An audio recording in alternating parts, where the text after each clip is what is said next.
What's up, everyone, and welcome into the Buffalo Sports Collective. It is back to being Wednesday, September 10th, 2025. As always, I'm PK alongside my co-host Phil. Episode 379. Remember, you can follow us on Facebook, Instagram, Threads, and TikTok at Buffalo Sports Collective, and on X and Blue Sky at Buffalo Sports Co. You can check out our website at buffalosportscollective.com. Don't forget to follow our channel wherever you listen to podcasts. We're literally everywhere. YouTube, Apple, Spotify, iHeart, Odyssey, name all the other ones. I think producer Pat said he's on like Pocket Cast or something like that, some weird one. It takes it through everywhere. Apple. He refuses to get an iPhone, but Apple is iPhone related, so he wants to go through Apple. So what's that say about him? But also look for a time breakdown. So the description of the show. Today we'll be talking about the Bills' massive, unbelievable, still can't fathom what happened. It's Tuesday night, and I'm still shocked they won it game from Sunday night. We'll go over the NLL Draft. Some big names got taken, which makes sense because it was all 6 rounds. But we'll also go over the Bandits. It happens early already, Phil. I'm getting it out of the way. I think it happened last week as well. Bandits draft picks and kind of the implications for what it could mean, or are we just blowing smoke up our butts because it's the middle of September and we have nothing else to talk about? But as we do in the off season, what did you do this last week? Yeah, the big thing for me, I guess, when it was Labor Day, I got a deal on a Ryobi pressure washer, little guy, and it came with one of the attachments for the driveway. My driveway is very long and big, and I decided like that round thing that you like? Yep. I've always wanted to use one. I use one at work all the time, so I know how they work and that it does work. And so I got that out and very calmly set it all up. I wasn't really planning on doing like the whole driveway or anything. Just wanted to get it out, test it, make sure it was all working, and ended up doing 2 or 3 of the bigger sections of the driveway, and it looks ridiculously different. I knew it was really dirty. Just looking at it, you can tell like it's very dirty, but it looks like brand new concrete instead of really old and dated concrete. And the wash sections just look immaculate, and I'm very excited to do the rest of it because the difference is pretty incredible. So that was the main thing I did. Mowed the lawn. That was nice. It's a great time of year to mow the lawn because it's nice and cool out, and you just breeze through it. Other than that, didn't really do too much. I do have to ask, are you one of those freaks that finds it as, it's kind of like snowblowing for me, but is it oddly satisfying doing like pressure washing like that? Oh, absolutely. Yeah. Especially when it's real dirty, like real nasty and dirty. Right. And you get to clean it up. It just does the straight lines, and yeah, you can like the difference again on the driveway is insane. So every single time I'm using the attachment, you can just see the huge dirt difference. You're like, there it is. That looks great. I power washed the new house, and you've seen the house, so it was a lot to power wash. It sure is. I did that in like 4 or 5 different spurts. I was like doing this side of the house, and then this side of the house, and then I'll go back and do the shed, and then this side of the house. And when they were putting in the septic tank, so that was all muddy, so I had to wait for that to grow grass, and then I had to go over there and do that. So yeah, I like the idea of it, especially when it's really dirty, but then you're kind of doing it, and then if it's like a breezier, colder day in like May and you're getting all wet, it's like that's not fun. And then I got glasses, so it gets all wet on the glass and you can't see anything. So I do like power washing like ground though, nothing higher, because that's more fun. Especially with the little attachment, it keeps it very contained underneath it, so you're not really spraying much of anything. The only thing you have to do afterwards, because the dirt just kind of sits there, so after you clean it, like I had to go back through and clear all the dirt off to the grass and everything just to kind of sweep it away so it wouldn't sit there. But when you are using the little attachment, it doesn't spray anywhere. It just stays pretty contained in there. So, and then sometimes I lifted it up and watched it spin around in midair because that's a good time too. You got to do the test real quick. Exactly. Like you got the drill. But my week, NLL Draft, watched the whole first round. I'll give more praise later, but I thought Dan, Pat, and Teddy did phenomenal job. Very entertaining, very knowledgeable. Absolutely loved it. Kind of jealous that not jealous. Kind of sad they didn't do all 6 rounds, but I kind of get it. first round took what 2.5 hours, 3 hours, something like that. So I get that they didn't do the whole, but NFL coverage for the NLL would be cool in the near future. Cookout Saturday after the draft, that was fun. I realized I can't do shots anymore. Hurts the next day, real bad. And then tore down my aunt's garage. It had been falling down. My dad is a freak like me who doesn't wait for help and doesn't really ask for help and just goes and starts something. And then I go over there and the sides of the garage are already down and everything's ready to go down. But got to jump in the truck with a tie behind it and literally pull the whole garage down. That was fun. Almost ran out of room and hit my aunt's house, but we got it down. It fell the way we wanted. Didn't fall on the neighbor's fence. Two idiots somehow got it all done. Got it all chopped up and everything. I know he pretty much had like the studs and the roof was the last things, but we kind of got all that down and chopped up and aside in like 2 hours, which I was shocked. And then Monday dumpster came again. 12:30, so I'm not out of work yet. My dad says, hey, the dumpster's here. I was like, just wait until I get done with work. I'll pop over there. We'll get it done. Show up. All I had to do was like rake up the rest of the crap, and he stored everything else in the dumpster already. I was like, now you're going to go home and complain that your back hurts when you could have just waited 2 more hours and we could have done it all together. Then disc golf right before this. Mike P., our buddy, he was absolutely on fire. Absolutely killed it. I saw the score. Pretty insane. It's insane. He had like 7 or 8 birdies in the first 10 or 11 holes. And you could see my score. I didn't play bad. He just was playing. It was the best I've ever seen him play. And he said he'd been practicing in the backyard. And we got a tournament coming up on the 21st. And we're partners at Stubbles, so I can just ride his coattails like I've been doing for a while now. He's been carrying me in some tournaments. We are righty-lefty matchup, so it does benefit us every once in a while if I carry my load. But I've been hopping his little pouch. I've been his little Joey, and he's been my kangaroo dad, and he's been carrying me around for a while. But, man, Phil, what one negative about Mike P., and I guess I'm calling him out here, Josh Allen called him out because he left the game early. I did talk to him about it today on Tuesday when we were recording. He did say that he was at the mercy of the drivers. He did not drive, so he didn't really have an option. So he's off the hook here. But for those that left the stadium early, man, I don't blame you whatsoever. But I will say I was in bed in the whole second half. I said I was going to be in bed watching the game the whole second half. It's just more enjoyable. I can go right to sleep after the game. I didn't fall asleep for another hour. I know pretty much everybody listening to this has already listened to 2 straight days of this coverage, but suckers, we're a Wednesday show. We haven't talked about it yet. 41-40 last second field goal victory from a 41-year-old fresh off coaching 9 and 11-year-olds off the practice squad. Matt Prater hits a 32-yarder to win it. Absolutely unbelievable. Phil, I know you stayed awake for this. I know a bunch of people in our group chat stayed awake for this because they were responding. I was ready to come on here, and I still am pretty hot and bothered by a few things, but I was on here ready to scorch earth. For the longest time, and this is how I'll leave it and then turn it over to you. I don't remember the last time the Bills were a part of this game, a game like this, and it ended up you going to bed going, how the heck did they win this? It's always the other end. It's how the heck did they lose this? And by a fingernail, we're not here talking about it because Kyle Hamilton almost blocked that thing. But I still sitting here to this day thinking, how the heck did they pull that thing off?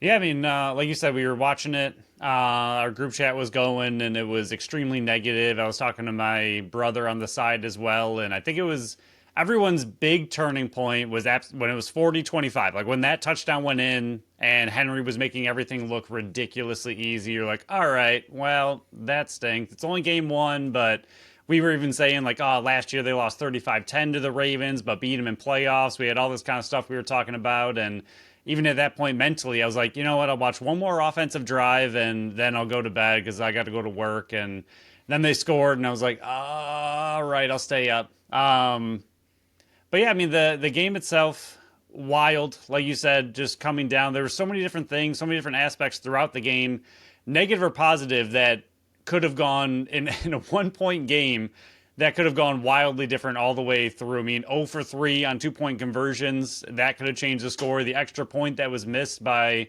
Yep. Loop, the Ravens kicker. I mean, that could have changed everything. I mean, just the random things that happened throughout the game. I mean, even the field goal right before halftime with literally, maybe half a second left on the clock to get all the way down the way they did in 25 seconds in field goal range with no timeouts and get that field goal, to have that mean such a difference. I mean, that right there, I know the game was a little bit closer at that point, but that kind of play, like the Bills easily could have just knelt it down, 25 seconds, no timeouts, but like, you know what? So mad. But they could have, and that's what we've seen in the past, is them just being very conservative, be like, you know what? We don't want to throw an interception here. We don't want to give them the ball back. I don't know if they had 3 timeouts left for themselves. I don't remember either. But they could have turned it over, gave the Ravens the ball back, and they could have kicked a field goal at the last second. So it was one of those things where we've seen the Bills in the past play very conservatively in that situation, especially with no timeouts. They're just like, you know what? We're back in our zone, no timeouts. There's no way we're going to get a field goal. Just go into half, and it is what it is. And they didn't do that, and it ended up meaning a world of a difference. But that game was ridiculous. Like even you said at the very end. Even on top of that, what WGR was talking about today is if they would have gotten that 2-point conversion instead of missing it and then Baltimore going through and out, does Baltimore end up winning that game? Because then it's 40-40. Baltimore's got 3 timeouts. They got a minute some odd to go down the field and just kick a field goal to win it. Right. If they just keep that extra point instead of going for 2 earlier, how does that change the whole landscape of the game? There's so many different people. What is that, like Heroes or like long time ago, like NBC, where it was like the different or the butterfly effect or whatever it was. Yeah. So if like one thing changed, the end result changes. It was, there were so many pieces to this one. And like I said, I was coming on here to scorch earth, and I will say I still have issues and concerns with the defense. And I was on there basically saying like this is pathetic. Like, what kind of culture is this? Like, you got the Sean McDermott, who has been around for 9 years. They haven't cracked the Super Bowl once, and you got a Superman like Josh Allen here that's literally doing everything he possibly can to keep this in here. You got the safeties that are getting put through the bottom of the earth by Derrick Henry. I mean, Cole Bishop's going to be the new meme instead of Josh Norman now. But like, it wasn't how bad they were getting beaten. It was just like there was no changes. Like, they were going from a 4-3 to bringing out the nickel. Like, they were changing that, but and I understand they want to keep Cole Beasley's spirit high. If you were to pull him in that one and put Hamlin in, Bishop, thank you. If you were to put Bishop in there, or Bishop out and Hamlin in, I don't think you can go back to him. So I get that part, but the safety room's a big concern. The defensive up front is a big concern because, yes, you're not going to face another running back like Derrick Henry until the playoffs, but you got Saquon Barkley on the menu. Breece Hall just went nuts on Pittsburgh's front line. So what does this defensive line look like? Because I can't just blame the safeties, even though they stunk. The cornerback, Christian Benford, didn't have a very good game either. The linebackers didn't really have the whole defensive unit. And that's where I was going like, okay, Sean McDermott's this defensive guru, got the culture. You're getting your butts beaten in the run game over and over and over. And this is a team that, and a defense that has been known to, we don't give up big plays. Like, we keep everything in front of us, as maddening as we get by seeing there's wide open wide receivers all over the field. The tight ends are getting open all over the field. But it's like 5 and 6 yard chunks when they do, and then it's gang tackles. This is like a 40-yard touchdown run. A Lamar Jackson's in the backfield and then somehow breaks it for a 3rd and 8, gets the first down. Like, yikes. I was ready to scorch earth over this defense. Still hate it. Still question everything that Sean McDermott's doing back there, because this isn't the first time Baltimore's done this to the Buffalo Bills. And Derrick Henry's, let me pull up the stat really quick so I can get over. In September games, Derrick Henry's ran the ball 38 times for 374 yards and 3 touchdowns. It's not good. You haven't been able to figure out good defenses under the Sean McDermott's leadership yet. And I know I'm going big negatives to start. We'll finish on the positives, but yeah, they got an issue in the safety room. They got issues up front, and the amount of money they invested in the defense, it looks worse than last year. Again, one game in, get it, but That was an ugly game. They got the stops when they did, but that first half was and third quarter. Bleh, bleh. And I know, I would assume within the locker room they understand all of this, and but like the thing with winning this game is it puts a positive light on a horrible Yes, game. you And polish the that's turd. kind of the issue. If you lose this game by 1 point, then it's back to all the negatives that you saw throughout the game of all these bad things happen. You just lost by 1 point, or if you lost by 3 points, whatever it is. If you lose this game, you're seeing it from the much more negative light of what the heck is this team and what are they doing, not the okay, they're horrible in a lot of aspects, but they won the game, so it doesn't feel as bad. Like it's just that 1 point victory just sheds a whole different light on realistically what was a pretty horrible game. Now, I picked them to lose this game. I thought they were going to come out a little bit soft in the first game. They've had a lot of injuries. A lot of They did. players are just coming back. What was that? They did. They did, yeah. A lot They of waited players are until the coming fourth. back They were from like, injury. "Oh, Josh Allen is the MVP. Let's Right. let him do things." And that's the other aspect. Like at the end of the day, the offense looks good, but it was all take the fourth quarter out, which I know you can't, but take that out and they looked horrible. Like they couldn't do anything. Yes, Baltimore has one of the better defenses in the league, but this is the problem. Like this is what you're going to see in playoffs. This is what you're going to see against the top team. Like the Bills' schedule is pretty simple other than a few matchups here and there. So they really won't have to be tested too often, and that's going to be I don't know. On one end, that's a good thing where all these players can kind of work out what is going wrong, and the team can work out the defense and work out the offense and still win games pretty easily, I think.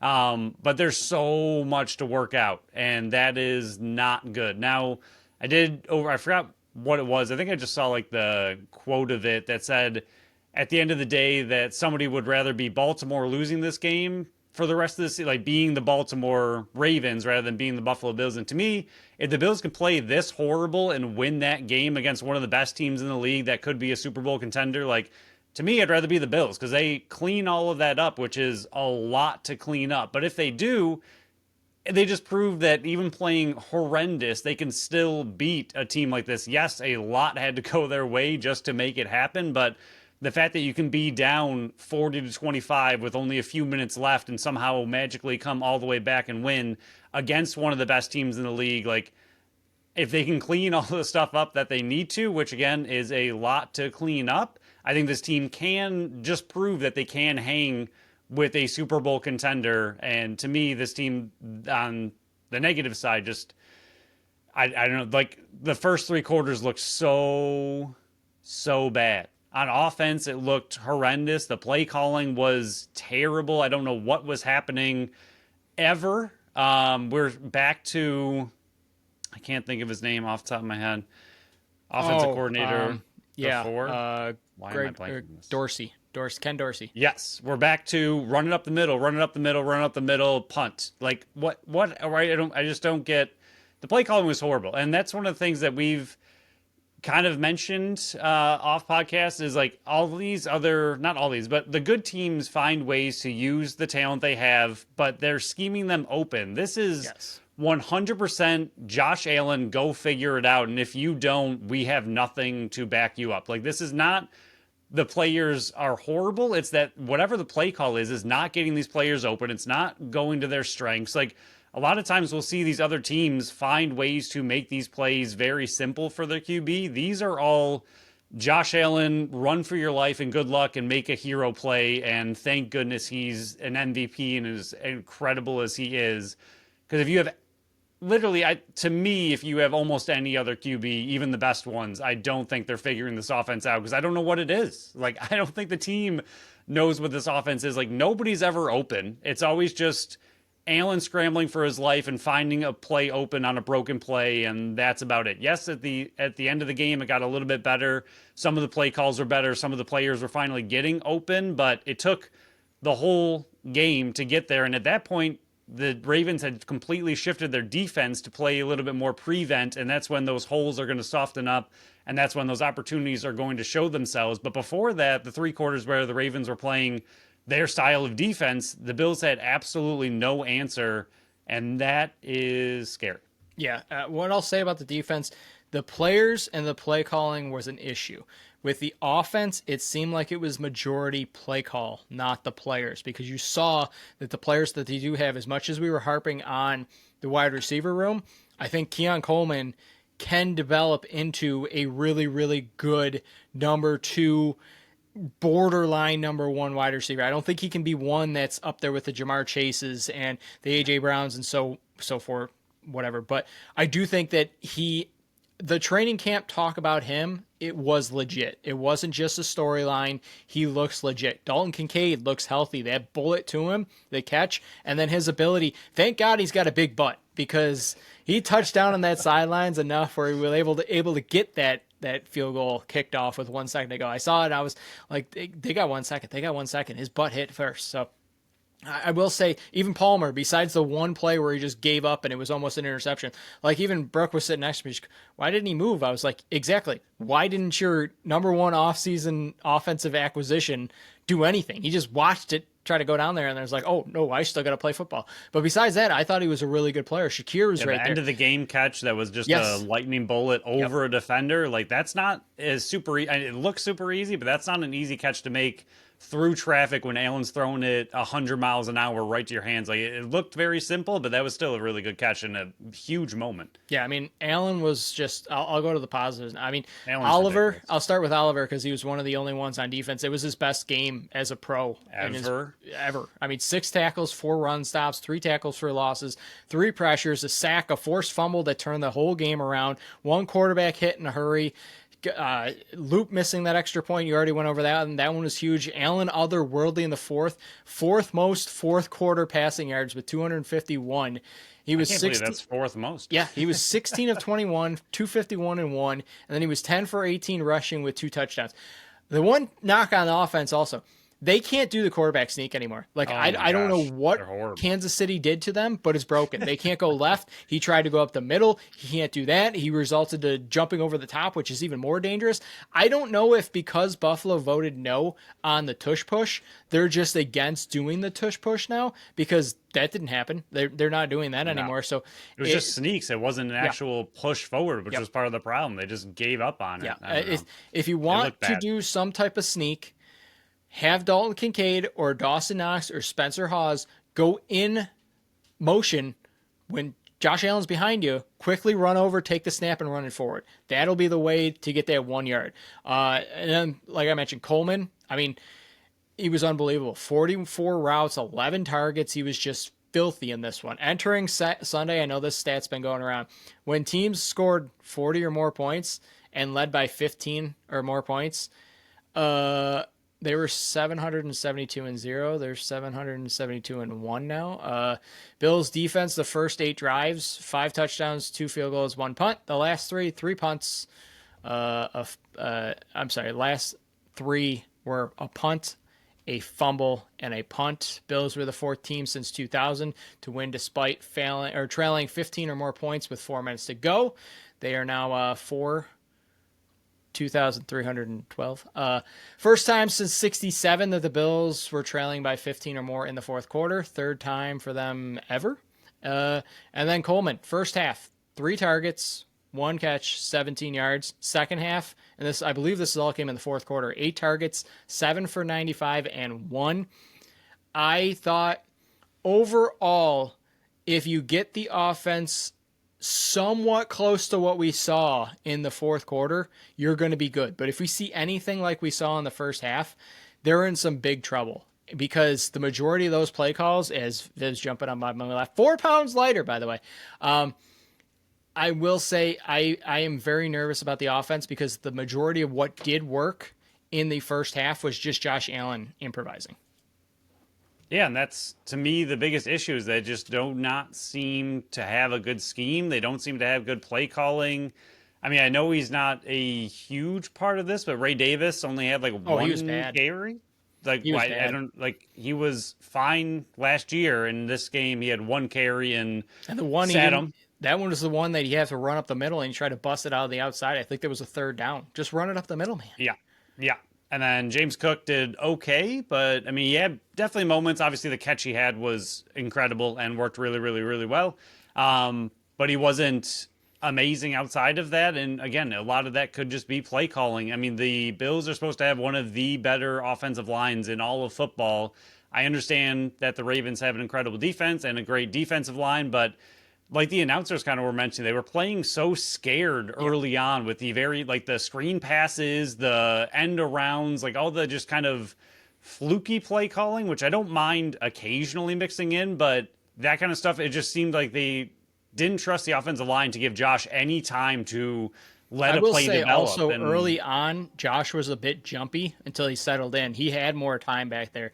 So I will put and some again, of the but blame on Josh is there. that the play calling that is because there was one where he hiked it and immediately, almost immediately, just threw it to Cook on a little dump off pass, and Yeah. Cook went absolutely nowhere. And I don't know, like, is that the play design? Because like you said, like he had plenty of time to settle in and make a throw somewhere else, but he almost immediately looked to the right. And if that was the play call, it was horrendous. So weird. Bad play calling. Defense, like you said, looks really, really bad. Really bad. I mean, that was the part of the game that I thought was going to be horrible going into this. I mean, the secondaries very rough. The cornerbacks are very rough. The big thing to me was the defensive line. Is the Bills have invested so much time and effort into this defensive For line 9 years. for 9 years and still have pretty much nothing to show for it. I know Al Oliver had a great game, and my goodness, did he have a great game. Without him,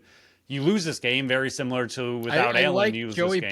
Bosa in spurts, but you Yeah, he was paid terrible the Gregory first half, Rousseau. but he learned as he Yeah. went on, and he did look a little bit better. But he's not like as okay as he was. He shouldn't be the reason your defensive line's good. You've put so much draft capital into this defensive line and so much time building it up, and it still looks like they have nothing to show for it. Like it just doesn't look good. And Where again, was your Henry big just moneymaker defensive end that I said you shouldn't have paid? Invisible. I don't remember right. one single play Gregory Rousseau had in this one. I know Walker had a very bad time on the offensive line. TJ Sanders played 6 snaps. AJ Epinesa, I believe, only played 6 snaps. So their rotation wasn't what it usually is. I believe the 4 main guys played like 66 or 68% of the snaps, which is very unusual.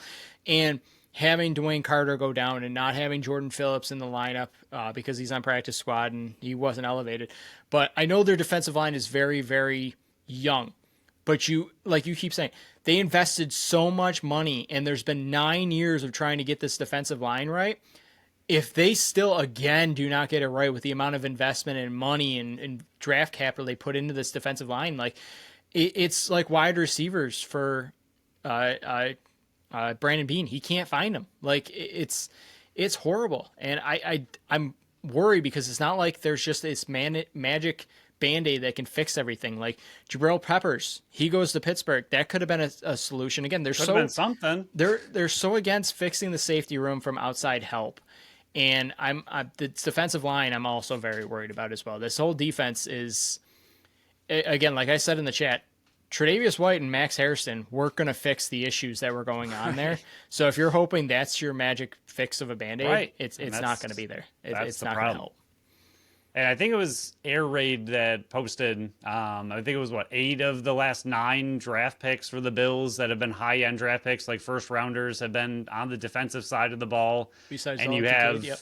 pretty much nothing to show for it. And that alone, not only is it an issue they have nothing to show for, but you've given Josh Allen no rookie help other than Kincaid on the other side of it. So that's the other aspect of it is like, your defense has nothing to show for all this capital you've invested in. At the same time, Josh Allen has nothing to show for all this capital you've invested in the defense. Like he's gotten no support. Yes, he can make it work, but he shouldn't have to make it work to the extent that he is. Like if he wasn't as much of a unicorn and ridiculously special as he is, this team would be nowhere. Like if he was just not average, if he was a top 10 QB If instead you had of Brock arguably Purdy in there, you would have gotten the doors blown off. And that's now shot at Brock Purdy. It's just that's how magical of a time that your quarterback position needed to be, and that's exactly what he was. And like, yes, because you have him, you can invest away from the offense because he can make magic happen with whoever's on the field. But the investment you've made in the defense hasn't really shown up at all. And that is the big issue. And then on top of that, who was it, Rogers, when he was in Green Bay, who never got help Yeah. on the on the Never wide drafted receiver wide aspect. receivers, and Yeah, the never time he drafted wide leaves, receiver. yeah. I feel like Allen's in the exact same situation. I know Coleman had a great game, and he could be something. So I'm not trying to. This isn't anti-Coleman, but there's just so many years that they could have done anything to help him outside of Diggs, and they just haven't done it. And where they have invested doesn't seem like it's working all that well. So yes, you got the win. A win is a win. And honestly, that's a massive win as far as standings go way down the line. Yes, it's game one, but playoff implications, they're huge for that kind of game. So that's a massive, massive win. But this team has an insane amount to fix before they can talk about playoffs or a trip to the Super Bowl or ever trying to win it. Yeah, I even had him winning in our predictions, and I come away with this a lot more nervous than I am positive. Again, Yes. massive win because this could determine the 1, 2, 3, 4 seed on top of giving Baltimore the loss, and they have to win two more than you to even match it. And you got some big games coming up, and the next big And one Kansas is City got the loss, so Kansas that's City got big. the Like, loss, and there's some bigger losses on there as well of teams that also lost. And but they have a lot to fix. Viv's back there bearing the Jets season as they're ready to face them next week. But Justin Fields look really good. The only other thing I got, Josh Allen, thank you, man. He saved my fantasy football day. He came out of nowhere. If he didn't do what he did, I even put in the chat, I was like, I think it was 40-25 or something like that. I'm like, okay, garbage time. Let's get some points, Josh Allen. Get some points. And then he scored like 30 points for me. I'm like, I did say in the beginning when he went down there on that big touchdown drive, I said in the fantasy football chat, I was like, so this is why everybody drafts Josh Allen so early, because watching these Bills games all season is going to be so much more fun. And them getting the win and Josh Allen doing what he's doing and leads me to a 1-0 victory in a league that I probably shouldn't win this year. I probably shouldn't even make playoffs. I'm up to 1-0, and I defeated the team that's probably number one in everybody's rankings. But nobody cares about fantasy. Next week, Jets, 1 o'clock. My best time, and we're going to dive into that right now with Tap That Tap Room, Phil. Take it away. Tap That Tap Room's at 363 Delaware Street in Tonawanda, New York. They are Buffalo's first women-owned South Pour bar featuring 30 consistently rotating taps, offering a wide variety of beers, sours, ciders, seltzers, and malt beverages. Get your calendars ready. It's a jammed-packed week at Tap That Tap Room. Wednesday, 7:30, it's the Weekly Geeks Who Drink Trivia. Thursday, 9/11, starting at 6:30, it's the Fall/Halloween Ceramics Painting Workshop. There will be many different painting colors, so let the front desk know exactly what you want. They're going to try to accommodate them. And then after you're done, the cost will also cover the gloss that goes over top of it to protect the beautiful painting that you did. Check out Tap That Tap Room's Facebook page for the event to see all the pricing on the different ceramics, because there's tons of them. I wasn't going to list them here because we'd be going on for an hour and a half. This is a ticketed event, so make sure you get yours ASAP, because if you're listening to this on Wednesday, it's tomorrow. If you're listening to this on Thursday, get there now. If this is Friday, you're SOL. Friday, the 12th. So if you did miss the ceramics, you got time here. 3 to 7, it's happy hour. The whole wall is whole beer wall is discounted. Following that at 7, it's the weekly DJ Nightlight from 7 to 12. They're jamming all the way to midnight. And then smack dab, right in the middle, Community Beer Works and Thin Man Brewery is taking over Tap That Tap Room at 6 p.m. They got plenty of drinks to try out. Lastly, to end your weekend, PK's favorite time of the week, favorite time on the schedule, 1 p.m. Bills take on the Jets. It's an away game, so unless you're traveling to New Jersey, sound's going to be on at the Tap That Tap Room. Head down there. Games on all the TVs. Halftime Bills jersey giveaway and a nice added twist. $6 Twisted Teas in Angry Orchard all game long. Phil's smirking on the YouTube because he listened to my little ad-lib there, or whatever the heck you would call it. To find out what else they got coming up, check out their Facebook page, because this was a mouthful, and if you didn't jot it down, you won't remember unless you go to their Facebook page. And to find out what's on tap and what's on deck, head to tapthattaproom.com. We're moving on to the second half of the show. NLL trade news. It broke after the NLL draft concluded, and they talked about it in the press conference because it's the Oshawa Firewolves now. Remember, it's not Albany, and they didn't change Firewolves. It's just Oshawa Firewolves. Hate the jersey. Hopefully they get more creative next year with it. But Ottawa gets from the Firewolves Sam Firth, Nick Volkov, and Tanner Thompson. Firewolves get head coach and GM's son, Taggart Clark, and a conditional third. If Thompson plays 15 games next season, it'll be a second, so I guarantee he plays maximum 14. But what were your thoughts on the trade? To me, this opens up me to be hurt once again with Jacob Dunbar. Yeah, I mean, maybe later once free agency finally starts rolling and Dunbar ends up as the odd man out, maybe he can come over to a Bandits camp and, there's just no room.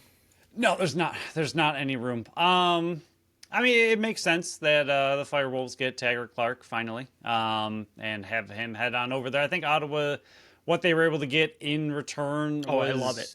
Yeah, I think it's really good for what Ottawa has and what Ottawa needs. I think that their team needs a lot of help, in my personal opinion. So I think what this brings them, I think it's a very fair trade. And like I just mentioned, I do think it really brings some youth and some excitement to Ottawa. And I think they can get some players in their lineup that can have an impact. And then the Firewolves get Taggart Clark, which is fair.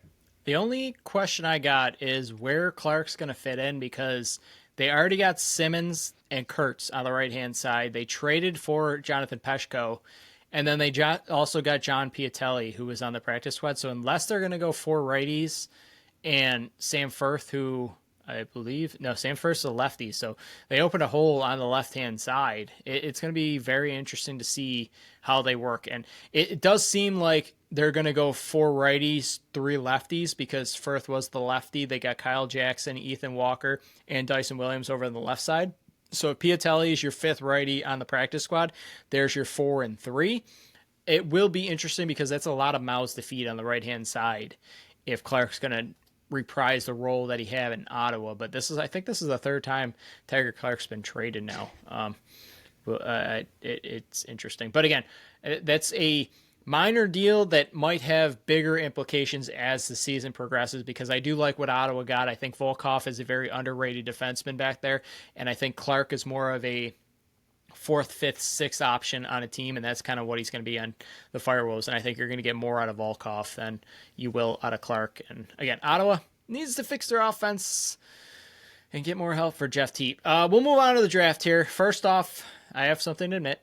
I was dead wrong on the Bandits draft picks last episode. I missed that they did have a 6th rounder. That's my fault. I apologize. I try to be as helpful and as truthful as I can. Shout out to Dave Buchanan. He absolutely nailed it. And I did tweet him at first. I was like, hey, I don't think they have this 6th round pick. And then I was like, wait a minute, I screwed up. Here is how I figured out my mistake. Philly and Buffalo have traded 6th round picks 3 different times. It was ridiculous. The first one came in January of 2023. They traded Marcus Minichiello and their own 6th round pick to Philly for the 6th round pick. Buffalo got to choose between the 2 or higher ones. Then it was basically a swap because Philly finished the bottom of the standings. I believe it was towards the bottom. Buffalo won the championship, so they just switched 6th round picks. Then September of 2024, Buffalo traded their 6th round pick in 2024 to Philly for Philly's 2025 6th round pick. Then a few weeks later, they traded Philly's 2025 6th rounder back to Philly for Tate Katoni and a 2026 6th round pick. So basically, Buffalo always had at least one 6th rounder at that time. I messed up. Long story short, I'm an idiot, but that was so much hard to follow. And just to add another twist to it, Philly and Buffalo made another trade for that 6th round pick during the draft. So it's 4 times Buffalo and Philly have traded 6th round picks in the last year and a half. Or 2.5 years. Do you think at this point it's some kind of like bet between GMs that they just kind of keep doing? Like it's a side bet, like a golfing bet almost. Like, hey, we'll golf, and if you lose, I'll trade you the 6th round pick. If I win, you get the 6th round pick, and they just keep going back and forth forever. I would like to. I know they don't listen to the show. I know they don't give 2 farts about what we have to say. But in my mind, I like to think, how can we just screw up PK's mind further and put him in a bigger blender? Oh, yeah, let's trade our 6th round pick again. But yeah. Wait for a 4-team trade, all 6th round Stop picks. It. There was already a 4-team trade last year. We'll move on to the draft. I think It was very everybody that was hoping for explosions with trades didn't happen. There were like 3 or 4 trades total, and it was just like moving draft picks, and one of them was the 6th rounder that Buffalo and Philly did. But Toronto ended up keeping all their 3 first-round picks, Kurtz, English, and Hiltz. That left side is going to look absolutely filthy. Ty English is going back to school, so he will not play a factor. But Hiltz and Kurtz are going to be in that lineup for the lefties, and that kind of makes sense why Brian Cameron was traded before the draft to open more room on the lefties. Casey Wilson, he's hurt. He was not going to play for Las Vegas. They drafted a goalie with the 17th overall pick in Caleb Kahn. We mentioned him in the last show, and we'll talk about what Buffalo did in a second, even though everybody already knows. But I think, and they said it on the broadcast, and once again, I thought Teddy, Pat, and Dan did a fantastic job, so knowledgeable. I thought the comedy relief and the knowledge that Dan Lomas added to that was the spice that it needed. It was already a really good show, but hats off to all 3 of them. That was a fantastic show. Absolutely loved every part of it, and I wish NLL would do more of that stuff moving forward with NLL Plus, and I'm kind of hopeful they will. But I thought Las Vegas took the long-term approach. So I don't know if Sean Williams has gotten some assurance that he's not going anywhere, either as head coach or GM, but he took the role of long-term rather than quick Band-Aid, because Saris, who went to Colorado next, I think he would have played a bigger factor with Las Vegas than Wilson would in the immediate future. And it will be interesting to see what Vegas shakes out if they do struggle again this year. Yeah, I think the big thing we talk about with that kind of aspect in mind, a lot of what we talk about is right now to us, I would say there's 3 teams at the tippy top of the NLL, and it's Vancouver, the Rush, and the Bandits. And if you're Vegas, yes, you need to win in order to keep fans around, and that's kind of their biggest issue, I would say, right now. But realistically, going into next year, 1 draft pick, it's not getting you all the way to a title. So, yes, it's a slow, painful build, which is unfortunate for the franchise, but at the same time, finally doing it like that. Right, They haven't and that's done this. the bigger thing, right? And it's just the fact that, like, again, and that it's very hard in a 14-team league because to just kind of punt a season and say like, okay, we're not going forward, especially with these teams that are kind of in the middle. But the Bandits have been at the top; they're very elite, and now I think those other 2 have caught up to them. But if you truly don't think in a 3-game set that you can knock those teams out, to me, there's no reason to really be going for it. Like, yes, you don't want to ever, purposely lose games or have a bad season on purpose or anything like that. It's very hard to take that out of an athlete that like, hey, we're just going to have a losing season. It is what it is. But for an organizational standpoint and a future building standpoint, I think, like you mentioned, I think this is kind of building toward a more productive future that down the line, 2-3 years, they can be a team that are toward the top and pushing for finals every single year rather than possibly sneaking some really weird, awkward way in and trying to beat one of the best teams in the league if they make playoffs, and then if they get past the first round. Like, so much needs to work for a team like that to be at the top and then win it all, that I am happy that, like you said, they're finally seemingly tearing it down a little bit, playing the long game and building that team up the way they should be. Yeah, be that next wave when there is an opening. Don't try to compete with the big boys when you can't build for the future. So I honestly, I love what they're doing right now with their strategy, because it seemed like they were a boat without a steering wheel, and they were kind of just drifting along, figuring out what they're going to do. And hopefully they have a first-round draft pick earlier next year. Alex Marinier, he does fall all the way to 6 for Halifax. He's not going to play this year, but I thought that was a fantastic get by them. Georgia doubles up, going Ben Tromble with transition player, and then Nolan Byrne. The highlights I keep seeing of him, and I know he was one of the players that you mentioned, hoping was going to fall to Buffalo. He looks exactly like Josh Byrne. I don't know if it's just the white jersey and the number 22, and the last name Byrne on there, but he's doing the same type of moves that I saw Josh Byrne do. It's freakish. Calgary fixes a little bit of their offense, going Noah Manning, and then the guy that I really wanted, this one hurt at 11, Kyle Pepper, falls to him.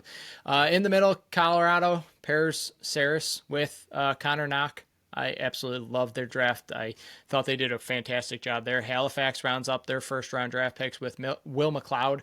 Surprised he fell. Dan Dan Lomas was shocked he fell all the way there. And then to round out right before Bandits pick, Levi Virch. He falls to Saskatchewan, big defenseman. Really mean man, and that's exactly what Saskatchewan needs out there. I'll finish up before we go to Buffalo. Just rounding out the rest of the first round draft picks. Philly, right after Buffalo picked, this was your boy as well. This was the top faceoff man in the entire draft. Bo Columbus falls. He's a forward defenseman faceoff. He's kind of a utility man, but he's one that can play faceoffs and finish it out. Jeremy Phoenix Lefelve.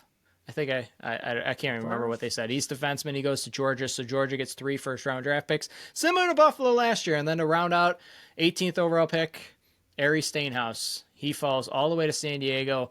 That's going to hurt some Bandits fans. But I guess I'll let you talk about if there's any other names on there that you wanted to mention before we start talking about Buffalo.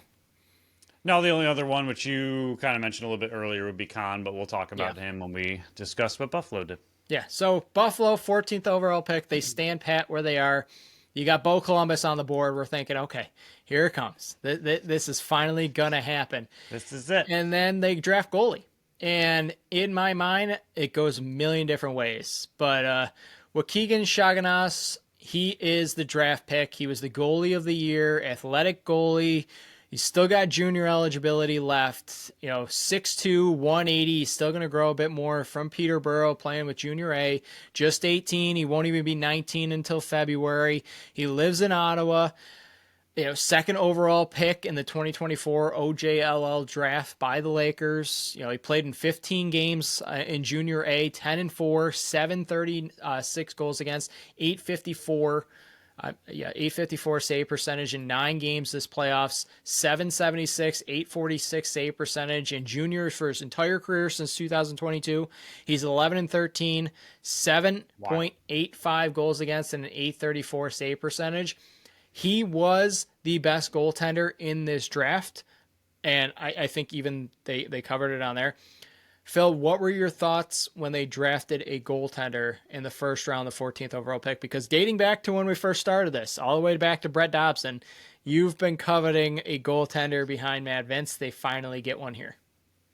Yeah, my original thought, and this is why you don't have rapid reactions posted, I said, what kind of pick was that? And a big part of that was, again, there's not a ton of information out there about all these players. He was an extremely late draft eligible player. He declared, that's what I was looking for, very, very late. So when I was going through all the lists, going through all the preview stuff, like he wasn't on our original last episode. I mean, our best goalie that we had available was Caleb Kahn. And so they went goalie right away. They went as the first pick and it wasn't Caleb Kahn. I was like, all right, what the heck happened? Like he was clearly like Caleb Kahn going into the draft from my mental standpoint was the goalie to get by far and away. He was the one. And all of a sudden they went goalie and that wasn't the name. I was like, all right, well, where the hell did this guy come up with?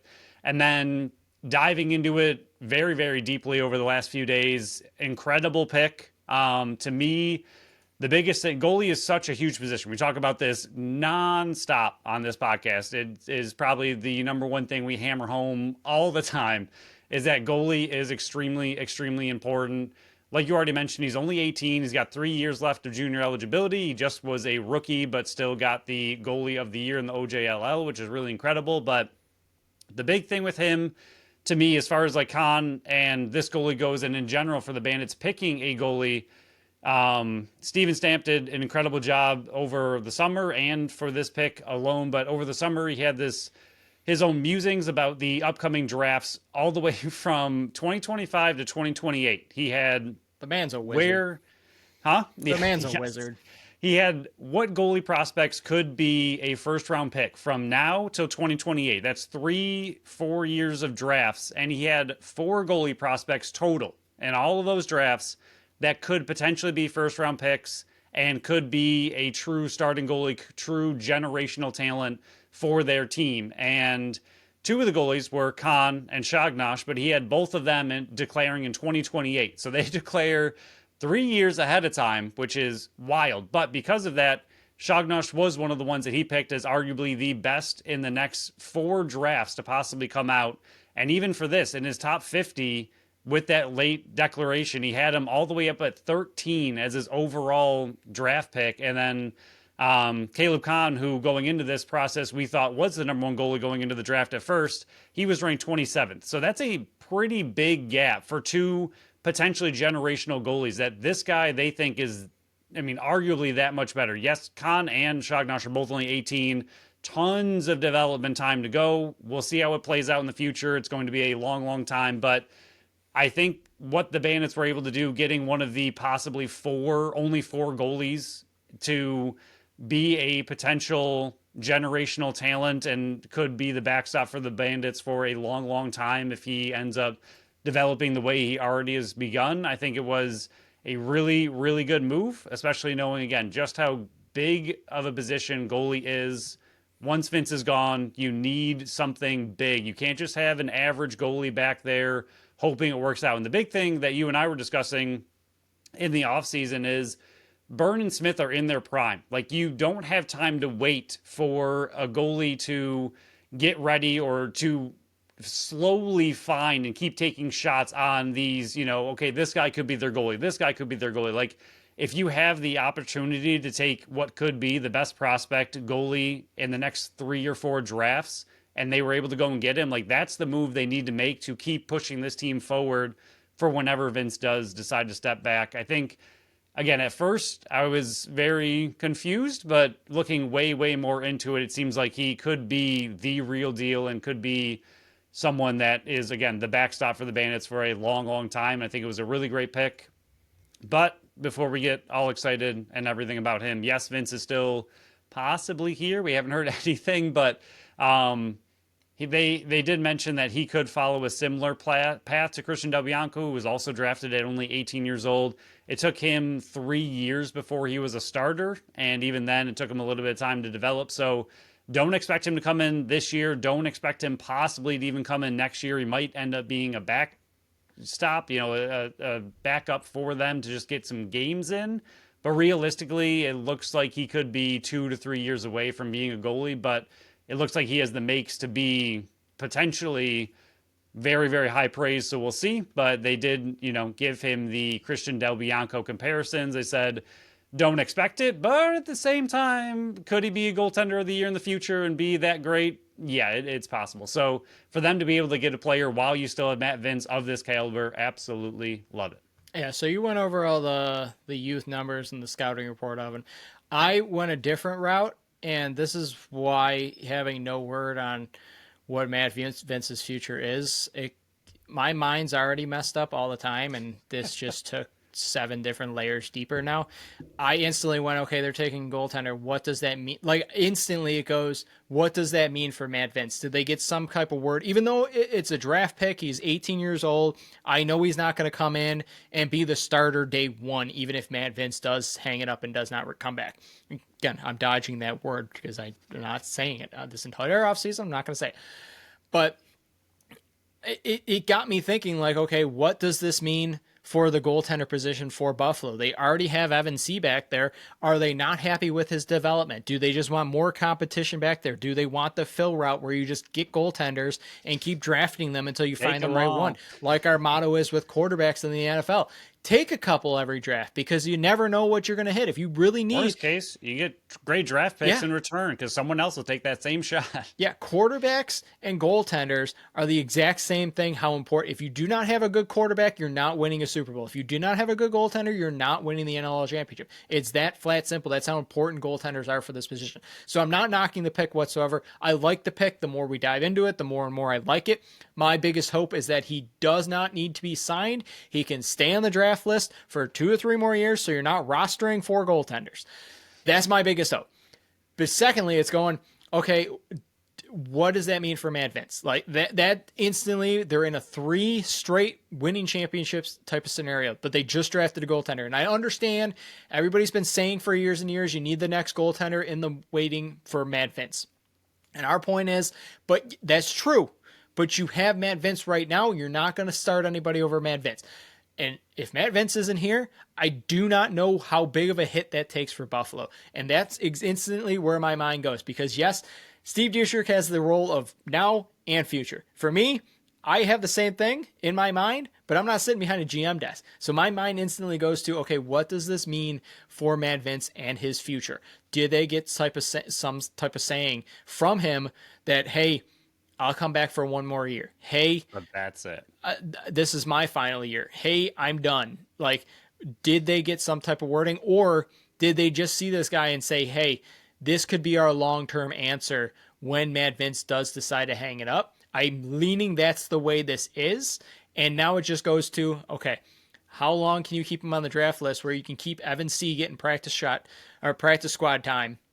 Keep doing that until they add a red shirt to my long list of hopes that they do, which isn't going to happen. But I love the pick. I love the thinking. This is another one where in my mind, and again, after I stopped thinking about the whole Matt Vince situation, it goes back to Steve Dietrich, Scott Loeffler, John Tavares. They're all thinking 5 steps ahead of the rest of the league. That's why this team is a first-class organization. Again, we're a Bandits-centered podcast, but if you listen to us, we're not butt kissers. We're not going to kiss their butt the whole time.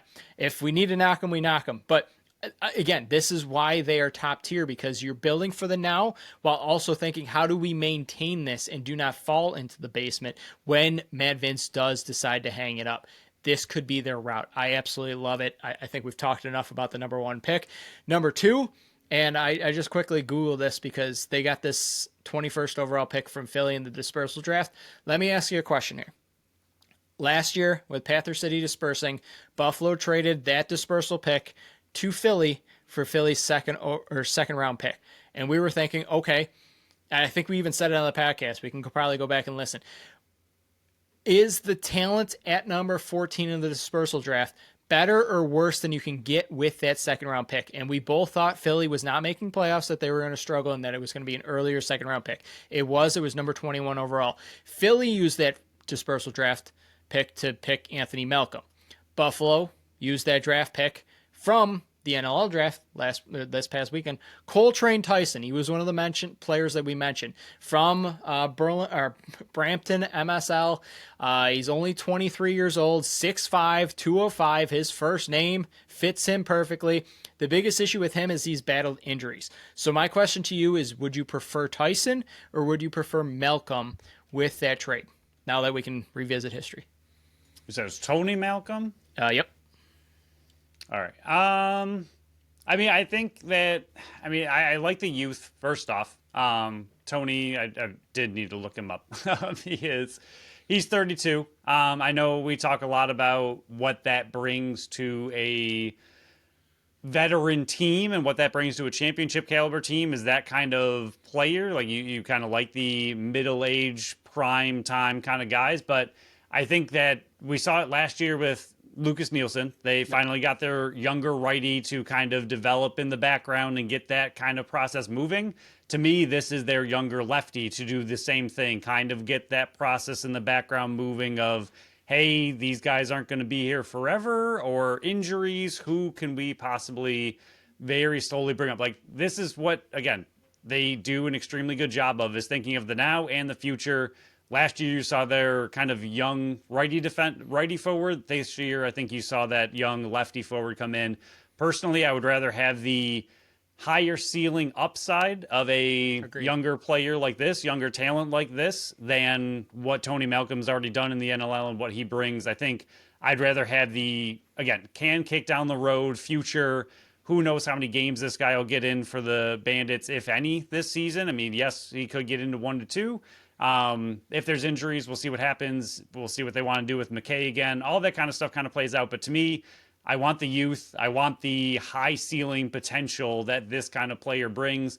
I know in my, let me pull it up. Oh, other one. When I was talking about him, they called him athletic, physical, danger to score, and I believe they called him pretty much like an athletic freak. So he's a big guy, but he has the ability to score. He has the ability to move.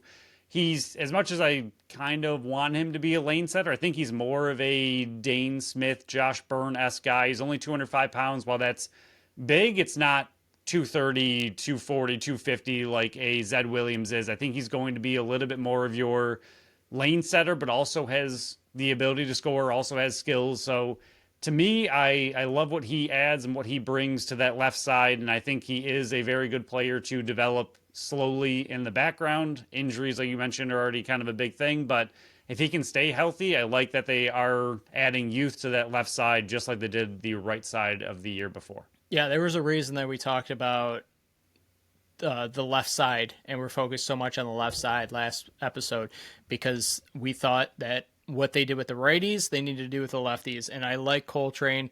I think he's going to add that element that Buffalo doesn't have on that left side. And this does open competition between him and Scanlon. This does open up the competition. Do you want to keep Ian McKay up there? I think this gives them the flexibility where if they need to put Ian McKay back on defense, and Coltrane can step up and perform better. I'm going to call him Coltrane over his last name, 100%. Oh yeah, Coltrane's a But sweet name. as long as he stays healthy, I think he can. What he's from Burlington, Ontario. So, what was the theme of this draft? Everybody that Buffalo was drafting was an East Coaster, and that's why we kind of knocked out all the West Coasters. Not saying that they couldn't take one, but just based on the knowledge that we have, it was smarter just to talk about the East Coasters. But I think if he gets in the weight room with the Burns and the Smiths and the Klutch and stuffs and puts on that muscle and the weight, he can be a bigger lane setter that they do need to open up the Klutch and the Josh Burns and the E McKays and even the Scanlons if he comes back. So I like the pick. I like that was one of the names that we brought up. Last one that we'll talk about real quick because the third, fourth, fifth, sixth rounders we're not going to dive too much in because what we say in the history we're going to mention their names and we're already over an hour, but. Last one really quick, Jimmy Freehill. He was the 32nd overall pick in the second round from Denver. He also played in the PLL last year. He's a big defenseman, 6'4", 205, 24 years old. He was the 25th overall pick by Philly in the PLL draft this last summer. 61 college games, 92 loose balls, 48 caused turnovers. We know we love that. And in the PLL, 9 games, 7 caused turnovers in the 2 playoff games, 3 caused turnovers in the 2 games. I think he is going to come in and be that competition back there, the Trent Robertsons the back there, the Taylor Dooleys, the younger guys. Can he step in and supplant them for either a practice squad player or one of those final spots on the team? Yeah, this one was a little confusing just based on there's no player profile Nothing. on him I at all. dive deep on him. So I don't know if he was another one of those players that was just an extremely late declaration to this draft, so he just wasn't really out there, or the Bandits have the money and time and effort to scout players that maybe other teams can't. So no real idea on this player. He was the captain of Denver. He got, what was it, Big East first team honors like 3 times. He's a very, very good player. But as far as the interesting thing about him, other than no player profile, so we have very little to go off of other than black and white stats, is that it doesn't seem like he has too much, if any, box ability, or not ability. He's going to have ability, but any box experience. Yep. So it'll be interesting to see how his field game transfers over to his box game. I'm pretty sure he's a long pole as well in the outdoor game. So yeah.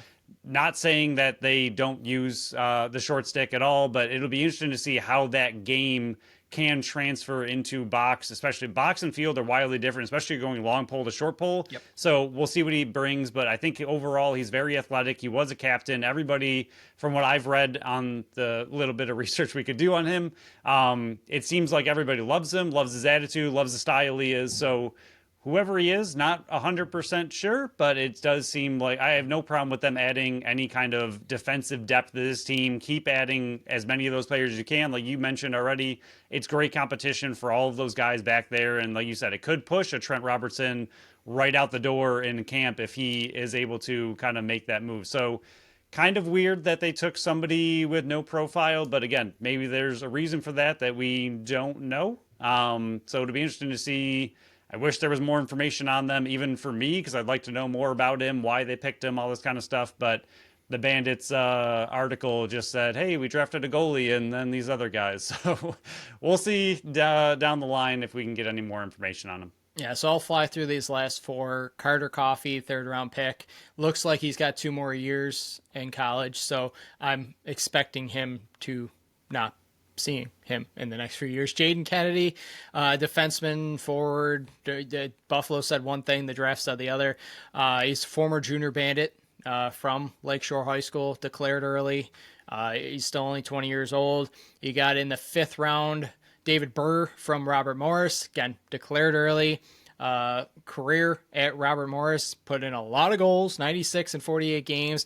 In 2021, he was with Rutgers, didn't really play, so he transferred over, 135 points in high school. In his senior year, 77 of those points, played rugby and swimming in high school. I love the rugby. Yeah, Liam Keeney from Robert Morris, back-to-back Robert Morris guys in the draft, 75th pick.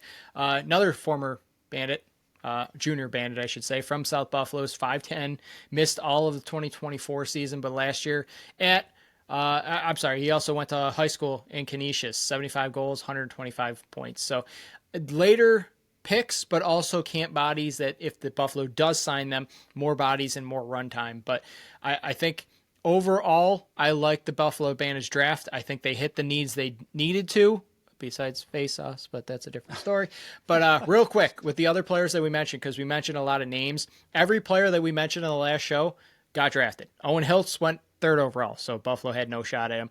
Aiden McDonald, who we really liked, he went 26th in the 2nd round. Nathan Miller, 31st overall pick to Vancouver. Moran Weeks, he went 35 to Toronto. Nolan Byrne goes before Buffalo was able to get him at 8 to Georgia. Curtis Ward, 62 to Vegas. Aiden Fern goes 53 to Ottawa. Phoenix Lavalve, number 16 to Georgia. Kyle Pepper goes before Buffalo at 11 at Calgary. Bo Columbus goes right after Buffalo and Philly. And then Caleb Kahn, number 17. So we know how to pick them, Phil. I know we got a lot of help with On the Clock and Steven Stamp, but I thought we did pretty good because the latest pick that any of these players got was Curtis Ward, and we were expecting him to go later in the draft. Yeah, Weeks is the other one that I was kind of surprised that the Bandits went lefty forward and didn't go to him, and he fell as far as he did. I know he was projected to go 3 shots at him. Yeah, they were projected to go kind of to the Bandits a little bit earlier in the draft. So, I mean, clearly they wanted the size and athleticism that Coltrane can offer. So we'll see if he hits on his ceiling. But I was a little surprised. A lot of people had Weeks going to the Bandits for a lot of those similarities. We'll see the Buchanan comparison, I believe. Yeah, I believe so.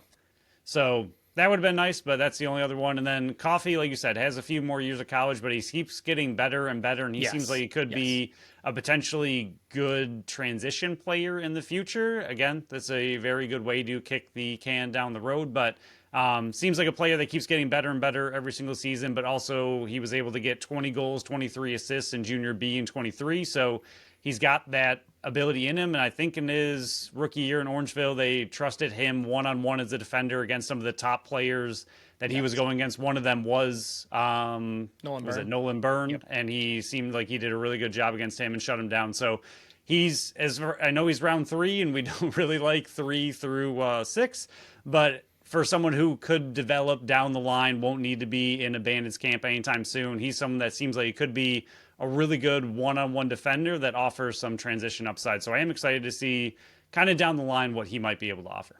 So that wraps up the draft coverage for the Buffalo Bandits and the rest of the league. Maybe if there's a few other notes that we want to touch on, we can touch on the next show. We'll talk about Buffalo versus Jets on the next show, and we'll come up with an idea for the NLL because it was nice having some stuff to do. Yeah, the last 2 weeks was fun. Something to talk about. Last 2 weeks This draft was great. We might have to be a Buffalo Bills-centered show till they figure out the CBA. But, yeah, that wraps up this episode. Hopefully everybody has a fun and healthy week. And good luck bidding. And good luck, our friend John, who was on the show once. He was the first chop. Sha-sha! Gotcha. I killed you. But yeah, good luck in your fantasy football leagues. Good luck to Buffalo Bills. And get that CBA signed because we need something to talk about here. So thank you all for listening to another episode of the Buffalo Sports Collective. Thank you to Tap That Tap Room for sponsoring this episode and this podcast. Follow us on Facebook, Instagram, Threads, and TikTok at Buffalo Sports Collective, and on X and Blue Sky at Buffalo Sports Co. Visit our website, which we're going to be fine-tuning and making look like nicer and newer, at buffalosportscollective.com. Follow our channel wherever you listen to podcasts, and make sure you leave us that review on Apple and Spotify. Until next time, bye-bye.